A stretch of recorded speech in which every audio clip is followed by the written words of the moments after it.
आज का पवित्र वचन इब्रानियों के पत्र से लिया गया है। अध्याय 10 पद संख्या 11 से 18। प्रत्येक दूसरा पुरोहित खड़ा होकर प्रतिदिन धर्म अनुष्ठान करता है और बार बार एक ही प्रकार के बलिदान चढ़ाया करता है, जो पाप हरने में असमर्थ होते हैं, किंतु पापों के लिए एक ही बलिदान चढ़ाने के बाद वह सदा के लिए ईश्वर के दाहिने विराजमान हो गए हैं, जहाँ वह उस समय की राह देखते हैं जब उनके शत्रुओं को उनका पावदान बना दिया जाएगा, क्योंकि वह जिन लोगों को पवित्र करते हैं उन्होंने उनको एक ही बलिदान द्वारा सदा के लिए पूर्णता तक पहुंचा दिया है। इस संबंध में पवित्र आत्मा का साक्ष्य भी हमारे पास है।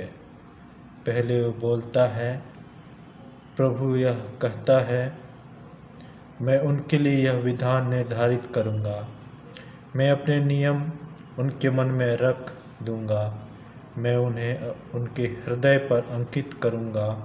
और इसके बाद वह फिर कहता है, मैं उनके पापों और अपराधों को याद नहीं रखूँगा।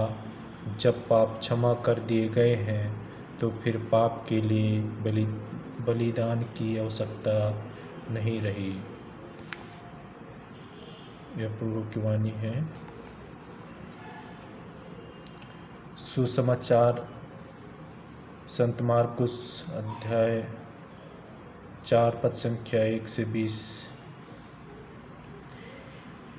ईसा किसी दिन समुद्र के किनारे शिक्षा देने लगे और उनके पास इतनी भीड़ इकट्ठी हो गई कि वह समुद्र में एक नाव पर बैठे और सारी भीड़ समुद्र के तट पर बनी रही।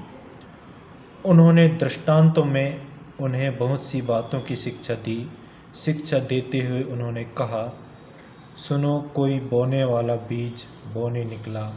बोते बोते कुछ बीज रास्ते के किनारे गिरे और आकाश के पक्षियों ने आकर उन्हें चुन लिया। कुछ बीज पथरीली भूमि पर गिरे जहाँ उन्हें अधिक मिट्टी नहीं मिली। वे जल्दी ही उग गए क्योंकि उनकी मिट्टी गहरी नहीं थी। सूरज चढ़ने पर वे सुलझ गए और जड़ न होने के कारण सूख गए। कुछ बीज कांटों में गिरे और